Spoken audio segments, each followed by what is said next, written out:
जो भी इसके अलावा फोर्स पढ़ोगे वो इन चारों में से किसी न किसी टाइप का होगा। ठीक है, तो मैं 4 फोर्स बताता हूं जो पूरे यूनिवर्स में है, यानी इन्हीं नेचर के फोर्स है।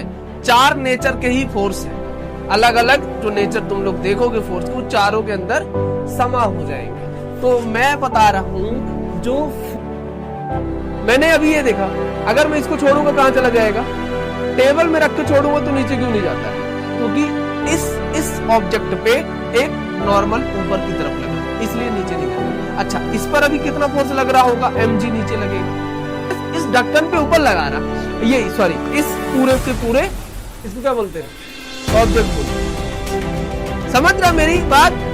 ये जो सरफेस मैंने रखा है, इस डिब्बे पे एक नॉर्मल लग रहा, मेरा सरफेस ऊपर लगा रहा, लेकिन इसका ये सरफेस भी मेरे ऊपर नॉर्मल लगाएगा। कहां लग रहा है? नीचे लगेगा। बात समझ ले, बात कहां है? नीचे। समझ गए?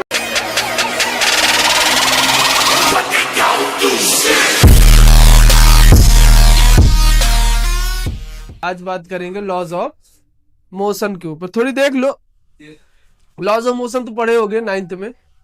हाँ, कुछ आइडिया रहता है, laws of first law, second law, third law, तो बड़ा आसान है। लेकिन इसके पहले सबसे इंपॉर्टेंट मतलब जो इसमें रहता है वो सारा कॉन्सेप्ट समझ लेते हैं पहले फोर्स का। सारा जो टिका हुआ है, अगर तुमने फोर्स अच्छे से नहीं समझा तो तुमसे लॉज ऑफ मोशन नहीं बनेगा। तो पहले अपन किसको समझ लेंगे? फोर्स है क्या, उसके बाद फर्स्ट, सेकंड, थर्ड, और फिर फुल्ली ब्लॉक जो सिस्टम आएगा उसके अकॉर्डिंग अपन करते चले जाएंगे। तो पहले अपन समझ लेते हैं कि फोर्स क्या होता है। अच्छा बताओ, फोर्स क्या है? पुश और पुल। पुश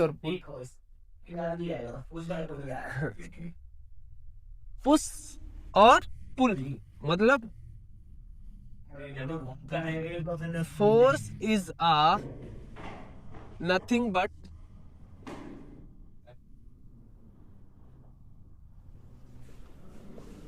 पुश और पुल। ये करेगा क्या? विच विल टेंड्स टू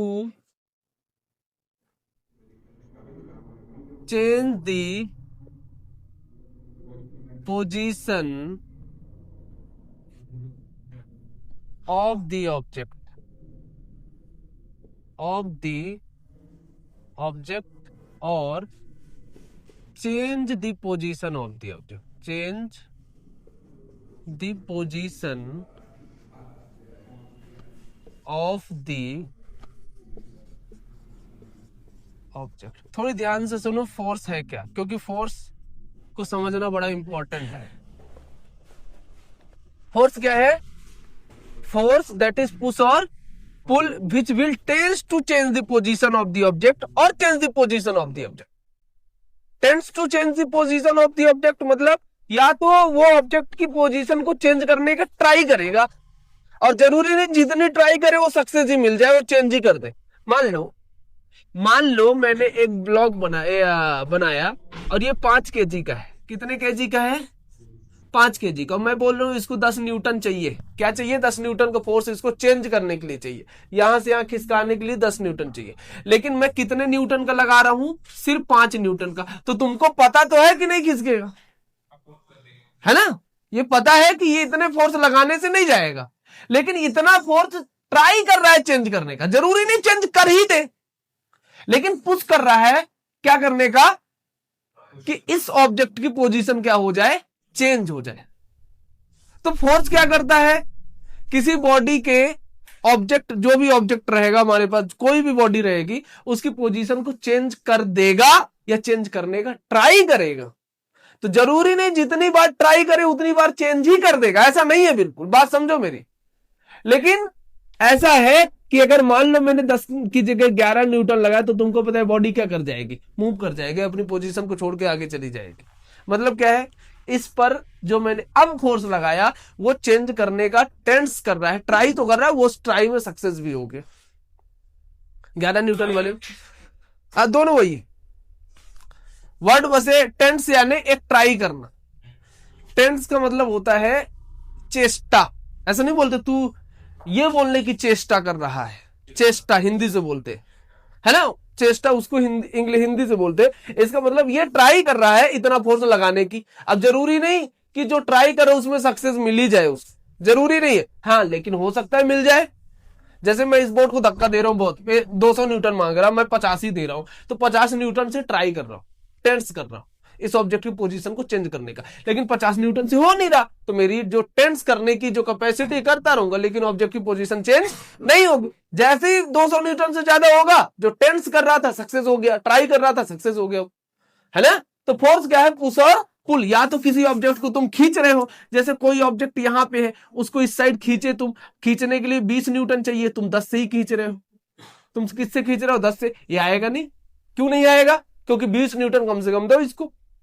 अब अगर नहीं आएगा, इसका क्या मतलब, फोर्स नहीं लग रहा, क्या लग रहा है, क्या पोजीशन चेंज होने की बात नहीं हो रही, होने की बात हो रही है, लेकिन हो नहीं रही पोजीशन चेंज। मैं बोल रहा हूं ये खींचने वाला है, खींचने वाला है, 10 न्यूटन नहीं 20 न्यूटन पे। अब तूने 10 लगाया तो फोर्स तो लग रहा है, पुल तो करा जा रहा है, खिंचाया तो जा रहा, खींच तो रहे हो। ऐसा थोड़ी इसको खींचे नहीं जा रहा, खींच तो रहे ही हो, खींच तो रहे ही हो, लेकिन ये खिंचा नहीं रहा है। रीजन क्या है, क्योंकि इसको 20 न्यूटन चाहिए। फोर्स कितना चाहिए, 20 न्यूटन, लेकिन मैं कितना दे रहा हूं, 10 न्यूटन। तो मैं टेंस कर रहा हूं, ट्राई कर रहा हूं 10 न्यूटन का फोर्स लगा के चेंज हो जाए, लेकिन नहीं होगा। तुमको भी पता है, मेरे को भी पता है, क्योंकि अगर मान लो मैंने 20 न्यूटन लगा दिया तो क्या हो जाएगा, नहीं होगा। ये जस्ट उस कंडीशन में आ गया है। अब इससे ज्यादा 0.1 न्यूटन भी तुमने बढ़ाया ना, तो बॉडी क्या कर जाएगी, मूव कर जाएगी। 20 न्यूटन तक हिलने वाला नहीं है, 20 न्यूटन तक मूव नहीं करने वाला, हिलने वाला नहीं है, क्योंकि 20 न्यूटन इसको क्या चाहिए, मूव कराने के लिए। मतलब मूव कराने से ज्यादा का फोर्स चाहिए। 20 न्यूटन तो इसका ये जमाया है, समझ रहे हो, नहीं समझे, हाँ ध्यान रखना। तो फोर्स का अगर इंट्यूटिव डिस्कशन देखे तो इतना सा ही है कि कुछ नहीं है, ये क्या है, पुश और पुल। या तो ऑब्जेक्ट को खींचोगे या तो उसको धक्का दोगे। तो जो भी तुमने खींचना और धक्का देने की बात करी है उसको बोलते हैं फोर्स। अच्छे से समझ में आएगा, लॉज ऑफ मोशन पूरा का पूरा फोर्स के ऊपर ही है। जिससे फोर्स अच्छे से बात नहीं करना है, समझ में नहीं आया, तो उससे क्या लॉज ऑफ मोशन बनेगा। और इतने तगड़े सवाल है ना, मैं बता रहा हूं तुमको, आगे के चैप्टर 12th में एक चीज ना बनेगा अगर तुमसे लॉज ऑफ मोशन ना आया, फोर्स। 2 चैप्टर बड़े इंपॉर्टेंट है, एक फोर्स यानी लॉज ऑफ मोशन वाला, और एक हो गया रोटेशनल। ये नहीं बनेंगे तो तुमको आगे के 12th की फिजिक्स ही नहीं बनेगी, क्योंकि पहले चैप्टर से इलेक्ट्रोस्टैटिक आ जाता है, इलेक्ट्रोस्टैटिक में फोर्स का कॉन्सेप्ट आ जाता है, और फोर्स होता है वेक्टर, फाइंड करते नहीं बनेगा। हाँ, ऑसिलेशन एंड वेव्स आउट ढूंढो, तो वेक्टर आ जाए, लॉज ऑफ मोशन बन जाए और ये बन जाए। तो बेसिक जो पढ़े हो ना, ये बने ही बने, ये नेसेसरी कंडीशन है, ये मस्ट की कंडीशन है, शुड की नहीं है। तो ध्यान रखना, फोर्स क्या है, फोर्स क्या है, पुश और पुल की कंडीशन है। जब भी पुश किया जाएगा तो लगेगा, जब भी पुल किया जाएगा तो लगेगा, लेकिन क्या करेगा वो, टेंस करेगा। क्या करेगा, टेंस करेगा। टेंस किसके लिए करेगा, या तो ऑब्जेक्ट की पोजीशन चेंज करने के लिए, या तो ऑब्जेक्ट की पोजीशन को चेंज ही कर देगा। ठीक है, ये है फोर्स। ये क्या है, फोर्स। अब ये बताओ, मान लो तुमने एक ब्लॉक लिया, इस साइड से इसको धक्का दिया, किस साइड से धक्का दिया, इस साइड से, ऐसे धक्का दिया इस डायरेक्शन में, तो इसको क्या कर रहे हो, पुश कर रहे हो, पुल कर रहे हो, पुश कर रहे हो, धक्का दे रहे हो। अब मान लो तुमने एक ब्लॉक लिया, ध्यान से देखना, अब इसको इस साइड से खींच रहे हो, तो ये क्या है, खींचना। ये क्या है, खींचना, और खींचना को बोलते हैं पुल करना। तब भी फोर्स लग रहा है और तब भी फोर्स लग रहा है। अच्छा, खींच रहे हो, हाँ डायरेक्ट देख लो, यहाँ पे फोर्स का डायरेक्शन इसमें है और यहाँ फोर्स का डायरेक्शन ऐसे है, तो कोई समझे, हाँ अपोजिट है। जितना डायरेक्शन ये लेके आया उतना अपोजिट डायरेक्शन में ये लेके गया, लग जाए तो स्टेबल रहेगा, हिलेगा नहीं वो। नेट फोर्स 0 तो बॉडी स्टेबल में है, कांस्टेंट रहेगा। ठीक है, हाँ रेस्ट पे, अगर ये रेस्ट में है तो रेस्ट में रहेगा। एम मास और क्या चीज, हाँ बैलेंस, नेट फोर्स इक्विलिब्रियम। बात समझे, इतनी बात क्लियर है। तो फोर्स के अलग अलग टाइप है, थोड़ी फोर्स के ऊपर भी बात कर लेते, ठीक है, अलग अलग टाइप है, उस पर भी बात कर लेते। लिख लिए हो, डस्टर कहां गया, और रोटेशनल जरूर ध्यान से पढ़ना। चलो फोर्स क्या क्या कर सकता है उस पर भी बात कर लो थोड़ी। ये समझ में आ गया ना? हाँ, फोर्स ध्यान रखना। बोल बंसम। अच्छा, फोर्स क्या क्या कर सकता है, पुश करके पुल करके क्या क्या कर सकता है, थोड़ी फोर्स के अबाउट में पढ़ लेते हैं। देखो, फोर्स कैन चेंज, कैन ना, कैन समझ रहे हो, फोर्स विल नहीं, force can change the position of the object. Force क्या कर सकता है, ऑब्जेक्ट की पोजीशन को चेंज कर सकता है। दूसरा, force can change the shape और साइज ऑफ दी ऑब्जेक्ट। भैया ये भी तो कर सकता है, कोई बॉडी लोड टचका दिए, ऑफ दी ऑब्जेक्ट, ये ठीक है। और तीसरा, force can change the direction of the object. Force किसी ऑब्जेक्ट का डायरेक्शन भी क्या कर देगा, चेंज कर देगा। मान लो बलून इस साइड से यार मारा तुमने ऐसा, तो उस डायरेक्शन में जाने लगा, तो बलून का डायरेक्शन क्या हो गया, चेंज हो गया। तो फोर्स और भी बहुत सारी चीजें कर सकता है, लेकिन ये बेसिक है, ठीक है। हाँ, मतलब पोजीशन में मोशन और रेस्ट दोनों आ गया ना, ध्यान रख लेना। तो और भी है, और क्या कर सकते हो बताओ, और जो तुमको लगे लिख लेना, फोर्स कर सकता है। अलग अलग टाइप है फोर्सेस के, अलग अलग टाइप के ऊपर बात कर लेते हैं।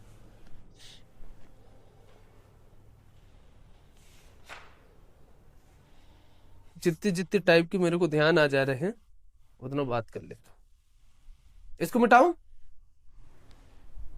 वंशम? अबरार नहीं लिखता बेटा, अच्छा बाद में स्टार्ट करेगा। हाँ, लास्ट में। पूरे यूनिवर्स में हमको 4 तरीके के फोर्स अच्छे से देखने को मिलते हैं, और जो भी इसके अलावा फोर्स पढ़ोगे वो इन चारों में से किसी ना किसी टाइप का होगा, ठीक है। तो मैं 4 फोर्स बताता हूं जो पूरे यूनिवर्स में है, यानी इन्हीं नेचर के फोर्स है, 4 नेचर के ही फोर्स है। अलग अलग जो नेचर तुम लोग देखोगे फोर्स को, चारों के अंदर समा हो जाएंगे। तो मैं बता रहा हूं जो फोर्स है वो टोटल यूनिवर्स में कितने नेचर में रखा गया है, 4 नेचर में रखा गया है। और पहले फोर्स को बोलते हैं ग्रेविटेशनल फोर्स। कौन सा फोर्स? Gravitational force. ये लगता है मासेस के बीच में। कब लगता है? जब मास होता है। ध्यान से देखना, अच्छे से समझ। दूसरा होता है वीक न्यूक्लियर फोर्स। कौन सा? हाँ, ये लगता है न्यूक्लियस के बीच में। और एक रहेगा इलेक्ट्रोमैग्नेटिक फोर्स। कौन सा? Electromagnetic force. ये लगेगा चार्जेस के बीच में। चार्जेस और मैग्नेट वैग्नेट जो भी आ जाए, इसमें बहुत सारा रहता है, और भी बहुत सारे, चार्ज, टेंशन, नॉर्मल, जो भी और भी देखोगे, जितने फोर्स तुम देखोगे, हम जिस फोर्स की बात करेंगे वो कौन सा रहेगा? पूरा का पूरा इलेक्ट्रोमैग्नेटिक का रहेगा, ठीक है। यानी तुम जो भी अभी फोर्स पढ़ने वाले हो सारा का सारा इलेक्ट्रोमैग्नेटिक नेचर का है। और एक और है, कौन सा? स्ट्रॉन्ग, नाम सुने हो? Nuclear force. ये लगेगा भी न्यूक्लियस के बीच में। अब थोड़ी ध्यान से सुन लो मेरी। सबसे ज्यादा जो स्ट्रॉन्गेस्ट फोर्स है, स्ट्रॉन्गेस्ट जो फोर्स है वो कौन सा है? Strong nuclear. ये सबसे ज्यादा है, और सबसे ज्यादा है तो इसका रेंज बड़ा कम होगा, short range. Very short range, very short range, यानी जो सबसे कम रेंज में फोर्स लगेगा वो कौन सा हो जाएगा? हाँ, ये ग्रेविटेशनल, ये वीकेस्ट फोर्स इन नेचर है, वीकेस्ट फोर्स इन नेचर, और ये बोलते हैं रेंज इसका रहेगा लॉन्ग रेंज। इलेक्ट्रोमैग्नेटिक का भी रेंज रहेगा लेकिन इसके कंपैरिजन में कम, और न्यूक्लियर फोर्स सबसे ज्यादा। याद रखो, देखो पहले नंबर पे बोल देता हूं, जैसे नंबर डाला हूं उसके हिसाब से। सबसे पहले 4 नंबर वाला कौन सा फोर्स आएगा? 4 नंबर। फिर आएगा कौन सा? 3 नंबर वाला। कौन सा? सबसे पहले ये, फिर इसके बाद इलेक्ट्रोमैग्नेटिक, फिर इसके बाद कौन सा? वीक न्यूक्लियर फोर्स, और फिर इसके बाद कौन सा? 1। ये ध्यान रख लेना। ये है नेचर ऑफ फोर्स, इतने नेचर तुमको मिलेंगे। और जो मैं फोर्स की बात करने वाला हूं, सारा का सारा कौन सा फोर्स होगा? इलेक्ट्रोमैग्नेटिक फोर्स होगा। ठीक है, टेंशन पढ़ोगे, नॉर्मल पढ़ोगे, जो भी स्प्रिंग का फोर्स, सारा का सारा इलेक्ट्रोमैग्नेटिक फोर्स है।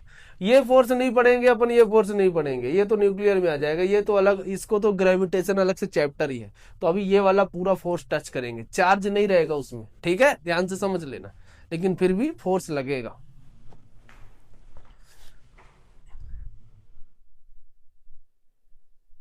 इतनी बात क्लियर है? मिटा दूं ना? सबसे ज्यादा स्ट्रांग कौन सा? वीक। ठीक है, सबसे ज्यादा स्ट्रांग कौन सा? वीक। और वीक जो सबसे ज्यादा स्ट्रांग रहता है ना, वही कराता है न्यूक्लियर फिजन और न्यूक्लियर फ्यूजन। ठीक है, ध्यान रखना, जो न्यूक्लियर फोर्स है बहुत इंपॉर्टेंस है उसकी, इतना कमजोर नहीं है। हाँ, न्यूक्लियर फिजन और न्यूक्लियर फ्यूजन 12th में है। तो चलो आगे देखो, टाइप ऑफ फोर्स। पहला अपन समझ लेते कौन सा फोर्स? Contact force. कौन सा फोर्स? अच्छा, ये क्या है? कोई मान लो ये सरफेस है और एक मैंने ब्लॉक बना लिया, एक M है। इस टाइम पे जो फोर्स लग रहा होगा, इसको टच किया है, इसको टच किया है, नहीं किया है? किया है। देखना ध्यान से, जो टच किया है उस टाइम पे यहाँ पे एक फोर्स लगेगा, नीचे लगेगा, ऊपर लगेगा, कहीं पे लगेगा। उस क्या हो, तोड़े हो गया अपने से तो नहीं टूटता। तो फिर मान लो ऐसा है, या कोई ब्लॉक को मैंने हाथ से इसको धक्का मार रहा है ऐसे, तो ये टच है, ये क्या है? तो यहाँ पे कौन सा फोर्स आएगा? कांटेक्ट फोर्स आएगा। यहाँ पे कौन सा फोर्स आएगा? मुंह से लगा रहा, ये हाथ से धक्का लगा रहा है इसको, तो इस टाइम पे कौन सा फोर्स आएगा? टच हो, बात खत्म। बिना टच करे ना हो, है ना? बिना टच करे ना हो। एक दूसरा होगा नॉन कांटेक्ट। नॉन कांटेक्ट, अच्छा, नॉन कांटेक्ट जैसे मैंने चार्ज ले लिया, यहाँ पे प्लस और यहाँ पे माइनस, तो प्लस वाला इसको क्या करेगा? अट्रैक्ट करेगा। माइनस वाला इसको क्या करेगा? अट्रैक्ट करेगा। तो यहाँ पे अट्रैक्शन होगा, यहाँ पे क्या होगा? अट्रैक्शन। खिंचाएगा? नहीं खिंचाएगा। तो यहाँ पे कौन सा फोर्स है? Non contact. कौन सा है? Non contact. मान लो मैंने ले लिया एक मैग्नेट, यहाँ पे नॉर्थ, यहाँ पे साउथ, और यहाँ पे रख लिया एक मटेरियल आयरन Fe, तो यहां रखूंगा तो ये इसका खिंचाएगा, बोलो, लेकिन टच नहीं है। तो कौन सा फोर्स है? Non contact. ठीक है, एक और ले लिया जो बहुत इंपॉर्टेंट, अब इसको ध्यान से देखना। एक है नॉर्मल फोर्स। कौन सा? कहानी शुरू यहीं से है, मैं नहीं बताऊंगा तो फिर बनेगा नहीं, फिर ये नहीं बता बोलना कि नहीं बताए। नॉर्मल फोर्स, नॉर्मल क्या है?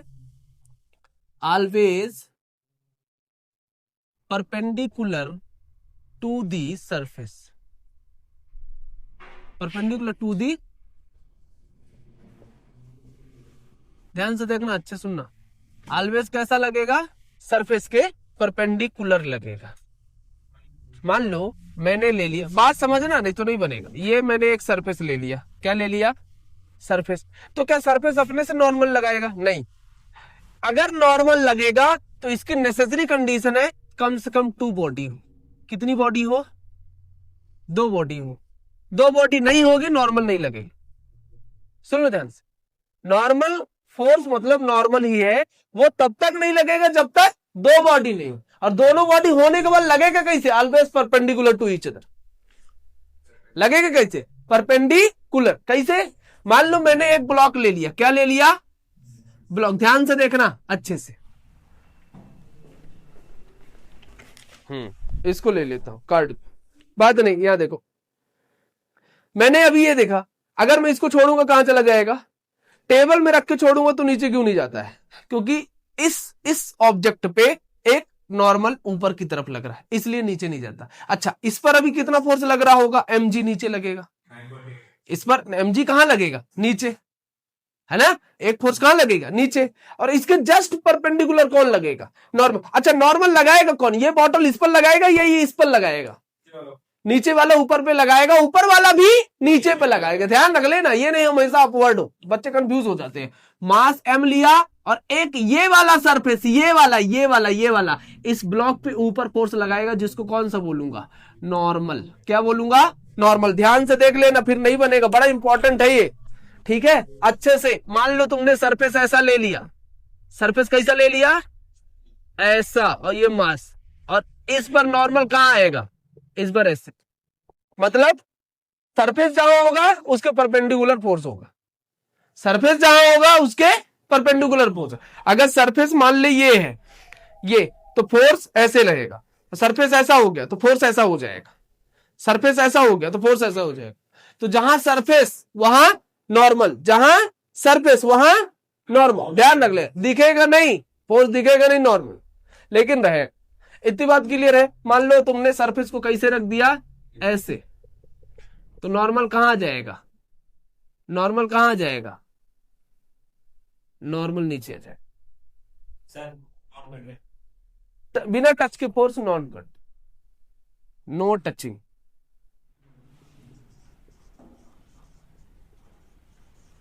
और इसमें टच्ड या टचिंग, टच करना पड़ेगा, इसमें टच करने की जरूरत नहीं, ठीक है? इसको बिठाओ, इसको बिठा दू। देखो अभी, अच्छा एक बात बता दो मेरे को, एक बात बता दो, नॉर्मल कांटेक्ट फोर्स है नॉन कांटेक्ट? कांटेक्ट, तो है ना? नॉर्मल कौन सा है? तो एक लाइन यहां जरूर लिख लेना, नो कांटेक्ट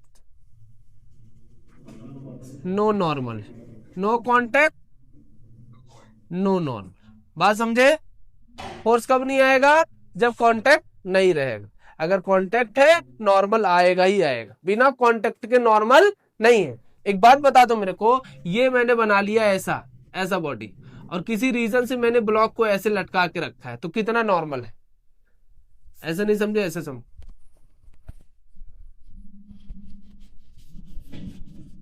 देखो इसको देखना एग्जांपल में, इसमें बताना कितना नॉर्मल है। एक ब्लॉक मैंने ऐसे ले लिया, लटका दिया, बताओ नॉर्मल कितना है?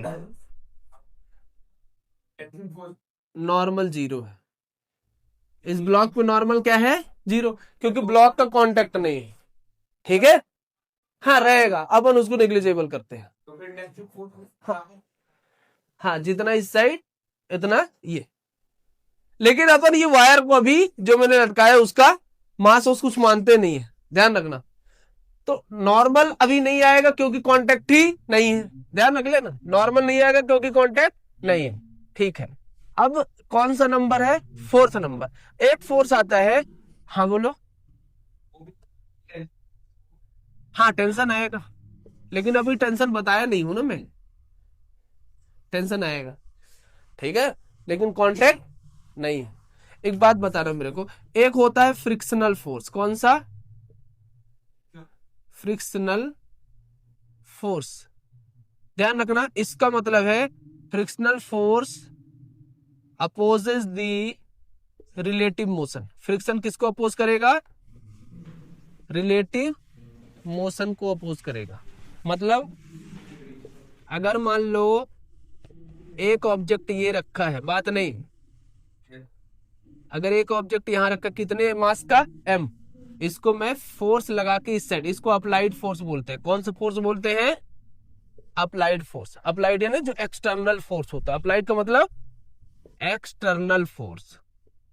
बेटा सब यूज करूंगा वर्ड को, फिर ये नहीं बोलना सर जी कहां कहां से ले आए। अप्लाइड फोर्स, ये कौन सा फोर्स है? External force. एक्सटर्नल फोर्स इसको लगा के इस साइड खींच रहा हूं, लेकिन सरफेस से कांटेक्ट में है, तो एक फोर्स इसको लगेगा अपोजिट डायरेक्शन में। कौन सा फोर्स? Friction force. ये कौन सा फोर्स है? Friction, opposite to relative motion. ध्यान रख लेना, फ्रिक्शन फोर्स हमेशा रिलेटिव मोशन को अपोज करेगा। मोशन को अपोज नहीं करना चाह रहा, रिलेटिव मोशन को अपोज करना चाहेगा। अभी बात करेंगे फ्रिक्शन के बारे में, बहुत बात करेंगे। तो हमेशा एक चीज ध्यान रख लेना, ये सरफेस के पैरेलल रहेगा। कैसा रहेगा फ्रिक्शन? हमेशा parallel to the surface, parallel to the surface. जो फ्रिक्शन फोर्स रहेगा हमेशा पैरेलल टू दी सरफेस रहेगा, यानी कि नॉर्मल जैसा हो जाए। नॉर्मल कैसा रहेगा? Perpendicular to the surface. और फ्रिक्शन कैसा रहेगा? पैरेलल टू दी, यानी मोशन अगर इस साइड है तो फ्रिक्शन इस साइड। ध्यान रख ले, हाँ, जस्ट अपोजिट।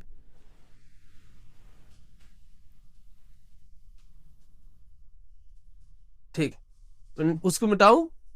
हाँ, क्या पर्सनली क्या पूछेगा? हाँ,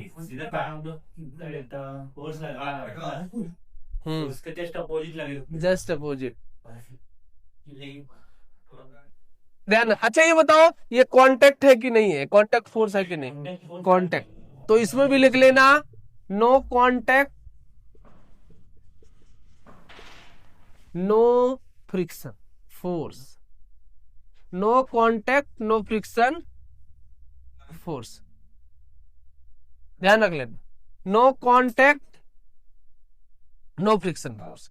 अगर कांटेक्ट नहीं है तो फ्रिक्शन फोर्स भी नहीं है। एक और फोर्स है जिसको बोलते हैं स्प्रिंग फोर्स। कौन सा? Spring force. ध्यान से सुन लो, क्योंकि सारे कॉन्सेप्ट में यूज करूंगा लॉज ऑफ मोशन में, वो बहुत इंपॉर्टेंट है, मैंने पहले बता दिया। जिससे वेक्टर नहीं बनेगा, लॉज ऑफ मोशन नहीं बनेगा और रोटेशनल नहीं बनेगा, उससे 12th की फिजिक्स बन ही नहीं सकती, मैं गारंटी दे दूंगा। ठीक है, बहुत इंपॉर्टेंट 3 चैप्टर हो जाते हैं। तो मान लो मैंने एक स्प्रिंग ले लिया, क्या ले लिया? स्प्रिंग। और स्प्रिंग अभी मैंने ऐसा रख दिया। अभी इसकी नेचुरल लेंथ कितनी है? बात नहीं, थोड़ी सी देख लो, नेचुरल लेंथ कितनी है? एक्स। इसको नेचुरल लेंथ बोलते हैं। क्या बोलते हैं? मतलब अभी नहीं खिंचाया है तो भैया कुछ तो लेंथ होगी, कि अब लेंथ है ना, होगी, लेंथ तो होगी, तो नेचुरल लेंथ। अब मान लो मैंने इसको थोड़ा सा खींच करके एलोंगेट कर दिया। क्या कर दिया? एलोंगेट कर दिया।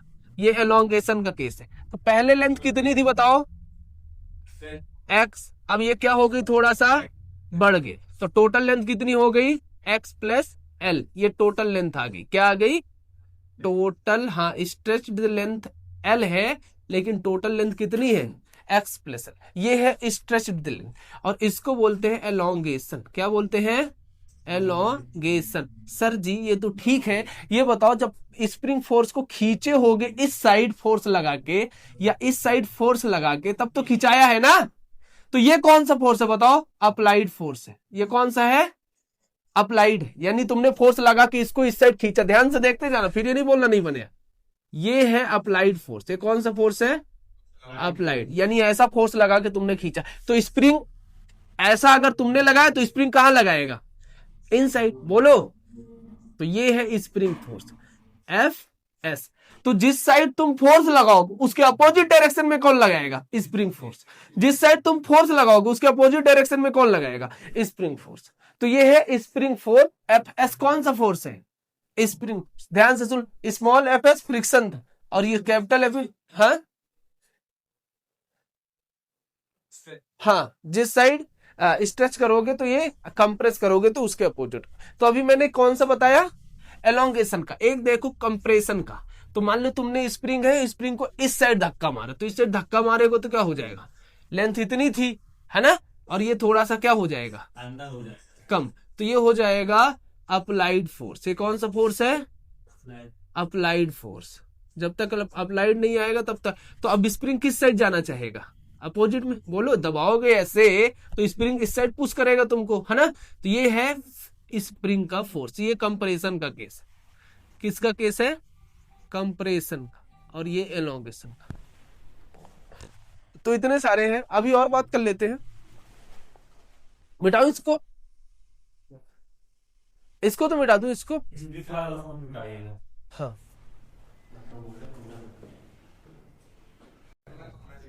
चलो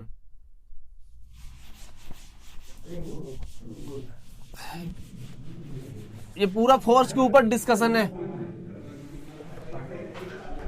चलो चलो थोड़ी सी टेंशन, कौन सा,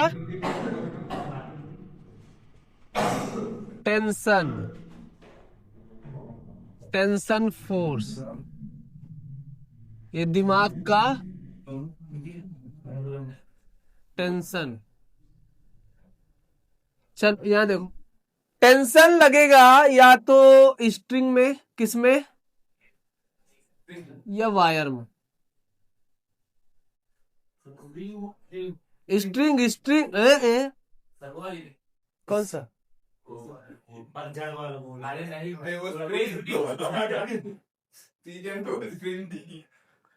स्ट्रिंग अलग है। रस्सी देखा है, रस्सी, रोप देखा, रोप, रस्सी देखा है, हाँ। चलो याद देखो, बन जाएगा। अरे क्या रे, ये नहीं बनता। अरे सुख, तू आदमी अलग है रे, यह देख। अरे उसमें महान क्या बता यार, देख, मान ले मैंने लगा लिया एक ब्लॉक mkg, m का।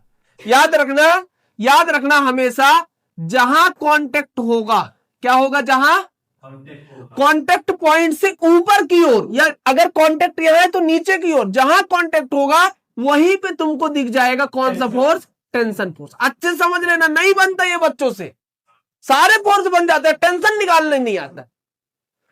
टेंशन निकालते निकालते उसका दिमाग टेंशन में चला जाता है। मैं बोल रहा हूं, मान ले मैंने इसको किससे कनेक्ट करा दिया, एक तो रस्सी से। किससे कनेक्ट करा दिया, रस्सी से। तो कांटेक्ट पॉइंट ये है और कांटेक्ट पॉइंट ये है। तो कांटेक्ट पॉइंट से ऐसे पकड़ो, ऐसे, और जहां कांटेक्ट पॉइंट है तो ऊपर की ओर है, तो ऊपर एक टेंशन लग जाएगा टी, और इस कांटेक्ट पॉइंट से नीचे एक टेंशन लग जाएगा टी। जहां कांटेक्ट पॉइंट वही टेंशन, जहां कांटेक्ट पॉइंट वही टेंशन। सुन लो ध्यान से, पूरे स्ट्रिंग को अगर मासलेस बोलूंगा, क्या बोलूंगा, मासलेस, रस्सी को पूरा मासलेस बोलूंगा, तो पूरे वायर में जब तक स्ट्रिंग सेम रहेगी, if string is same, string क्या हो जाए, सेम। ये बहुत यूज करूंगा, बता रहा हूं लॉज ऑफ मोशन, सुन लो अच्छे से। इफ स्ट्रिंग इज सेम, तो टेंशन हमेशा सेम होगा, टेंशन ऑलवेज सेम, सॉरी, हाँ, मास सेम, स्ट्रिंग सेम, यानी ये रस्सी एक जगह है, स्ट्रिंग नहीं बदलेगी। ये ना टूटा हुआ, नॉन, मतलब जैसे मैंने मान लो, पता, एक मिनट, मटेरियल नहीं, हाँ देखना, थोड़ी ध्यान से देखना। मैंने बना लिया एक, ये बना लिया पुली, ये क्या बना लिया, पुली। देखो घिर्री, कुएं से रस्सी से पानी निकालते हैं, हाँ, वो घिर्री पुली। और मैंने एक कॉन्टेक्ट, अच्छे समझ लेना बेटा, भगवान की कसम नहीं बनता है, मैं झूठ नहीं बोलता। ये यहां गया नहीं, और ये यहां आया, ठीक है, अच्छे से बना दे, उसको मिटाऊं, हाँ, समझना, नहीं तो फिर टेंशन पेंशन बनेगा नहीं।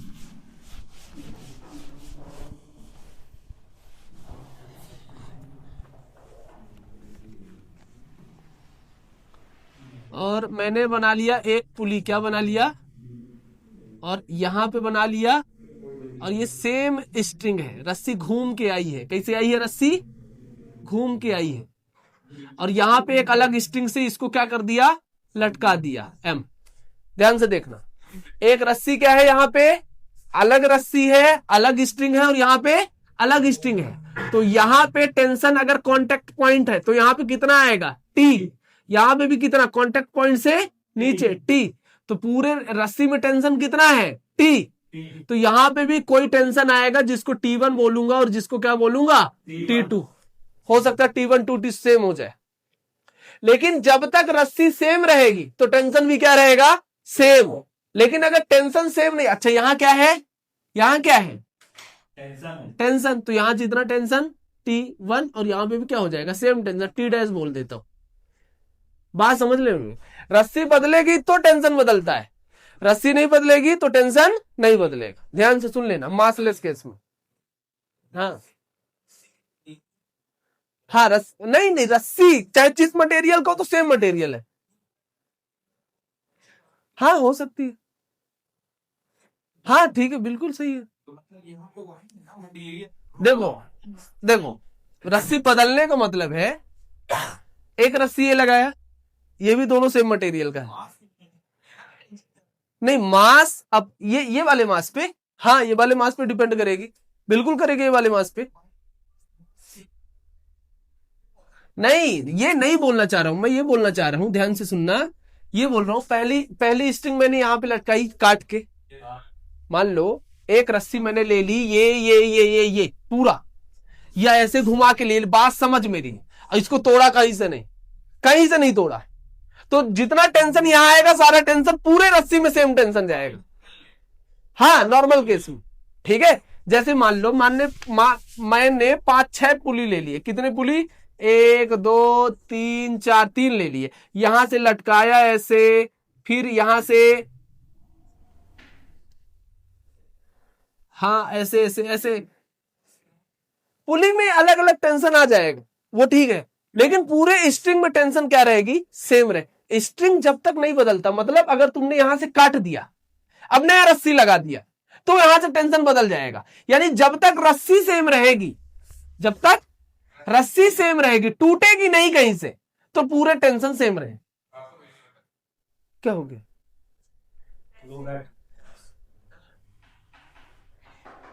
समझ रहे हो। अगर अगर अगर रस्सी मैंने बदल दी, तो बदलने का मतलब काट के दूसरी लगा दी तो टेंशन बदल जाएगा, ठीक है। लेकिन अगर रस्सी मान लो सेम है, एक ही रस्सी है, तो पूरे स्ट्रिंग में टेंशन तुम लोगों को सेम देखने को मिलेगा, अगर मैंने स्ट्रिंग को मासलेस माना है तो। ध्यान से सुन लेना। तो लगेगा कैसे टेंशन, कॉन्टेक्ट पॉइंट कैसे लगेगा, मान लो ये रख लिया, ठीक है, ध्यान से देखना, अच्छे समझ लेना, और एक पुली यहां पे लगा दी, ऐसा सवाल है, और एक ब्लॉक को ऐसे खींचा और यहां पे रख दिया, अच्छे समझ लेना बेटा प्लीज।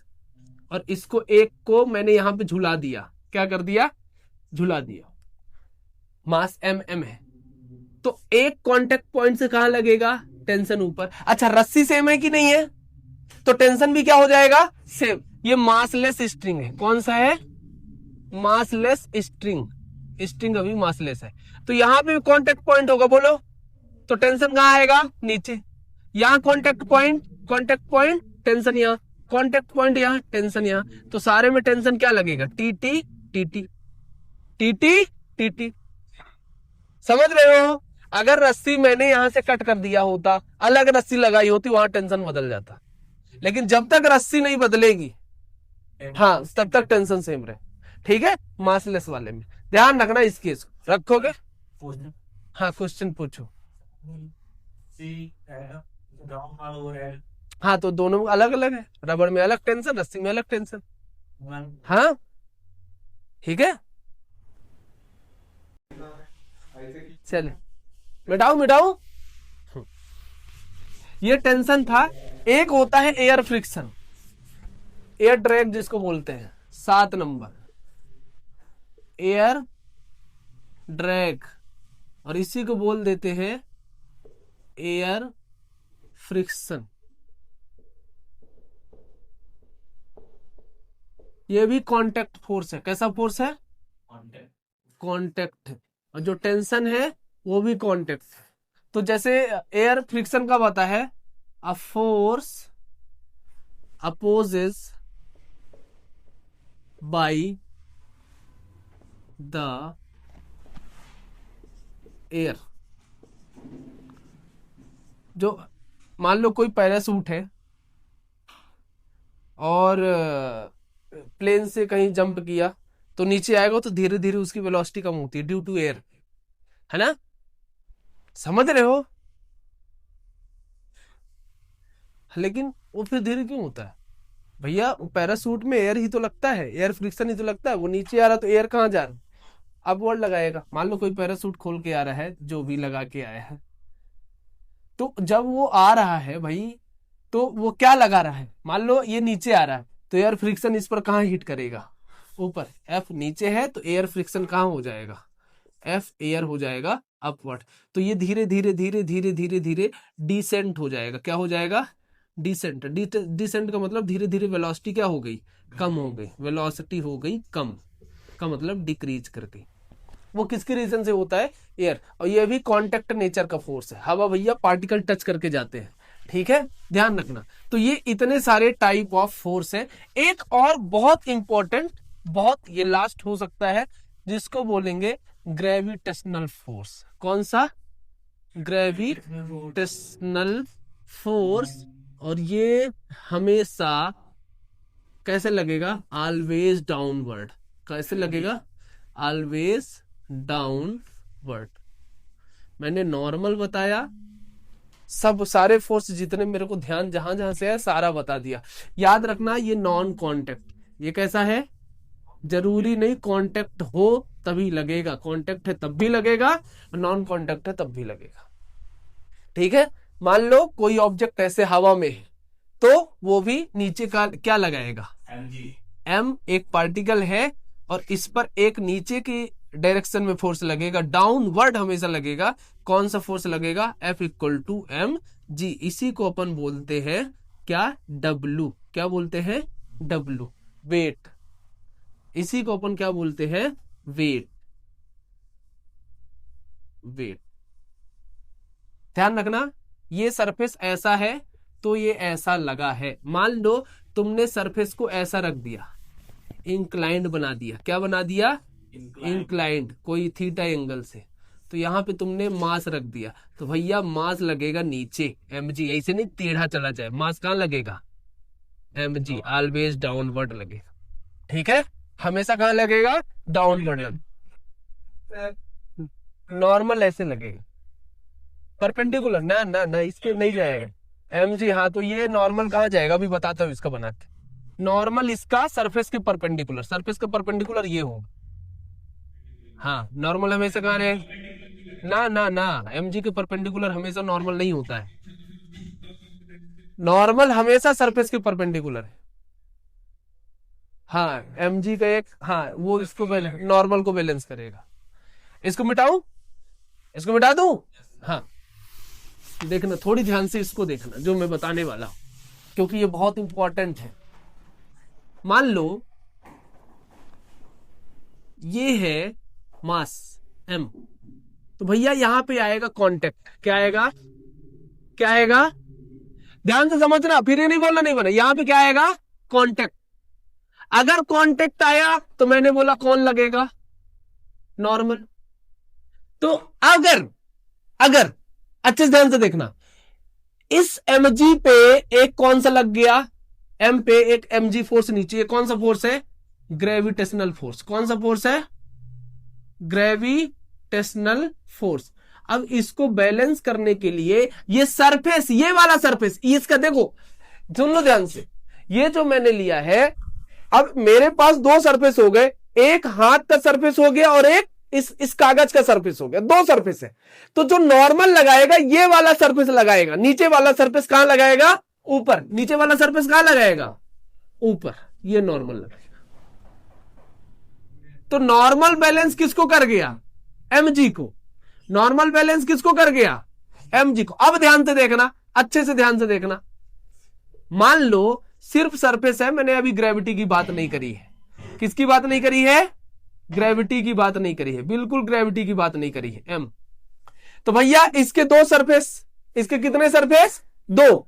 ये पहला वाला सरफेस कहां लगा रहे? नॉर्मल ऊपर, n1 बोल दिया।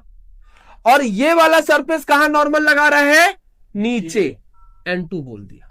ध्यान से सुन लेना, अच्छे से सुन लेना, फिर ये नहीं बोलना एक ही सरफेस पे दो नॉर्मल लग रहे हैं। एक ही सरफेस पे कितने नॉर्मल लग रहे हैं? दो। ये जो मेरा हाथ है इसका सरफेस इस ढक्कन पे ऊपर लगा रहा, ये सॉरी इस पूरे के पूरे, इसको क्या बोलते हैं? ऑब्जेक्ट बोल दो। समझ रहा मेरी बात? ये जो सरफेस मैंने रखा है इस डिब्बे पे एक नॉर्मल लग रहा, मेरा सरफेस ऊपर लगा रहा, लेकिन इसका ये सरफेस भी मेरे ऊपर नॉर्मल लगाएगा। कहां लग रहा है? नीचे लग रहा है। बात समझ लेना, बात कहां है? नीचे। समझ गए ना? हाँ, ध्यान रखना, दो नॉर्मल है। ये नहीं सर जी ऊपर बस लगता है, नहीं, जितने कॉन्टेक्ट है उतने नॉर्मल। अब एक ही कॉन्टेक्ट है, दो लोगों को कॉन्टेक्ट है, यानी एक कॉन्टेक्ट है इसका और मेरे सरफेस का, तो एक नॉर्मल यहां, एक नॉर्मल यहां, दोनों नॉर्मल जाएंगे इससे। समझ रहे हैं? ध्यान दो, ये नहीं कि सर जी नहीं बनेगा फिर। तो ये है टाइप ऑफ पूरे forces, gravitational, string, spring, tension और कौन सा? Contact, non contact. ये सारे जो नेचर है वो इलेक्ट्रोमैग्नेटिक नेचर की फोर्स है। किसके फोर्स है? इलेक्ट्रोमैग्नेटिक नेचर की फोर्स है। ध्यान रख लेना, इलेक्ट्रोमैग्नेटिक, इसको छोड़ के बस इलेक्ट्रोमैग्नेटिक नेचर के ध्यान रख लेना, जो भी तुमने पढ़ा है, नॉर्मल, टेंशन, सारा कुछ। ठीक है, पेपर में पूछा गया है, बच्चे कंफ्यूज हो जाते हैं, सर जी टेंशन कैसे इलेक्ट्रोमैग्नेटिक का, तो दिमाग ही नहीं लगा पाते। टेंशन कैसे हो गया इलेक्ट्रोमैग्नेटिक? उसके पूरे अंदर की प्रॉपर्टी बनाती है उसको इलेक्ट्रोमैग्नेटिक। तो ये है पूरा टाइप ऑफ फोर्सेस। कल से हम चलेंगे कौन सा? लॉज ऑफ मोशन में पहला, दूसरा, तीसरा, चौथा, जो जितने लॉ हैं। ठीक है, बोलो।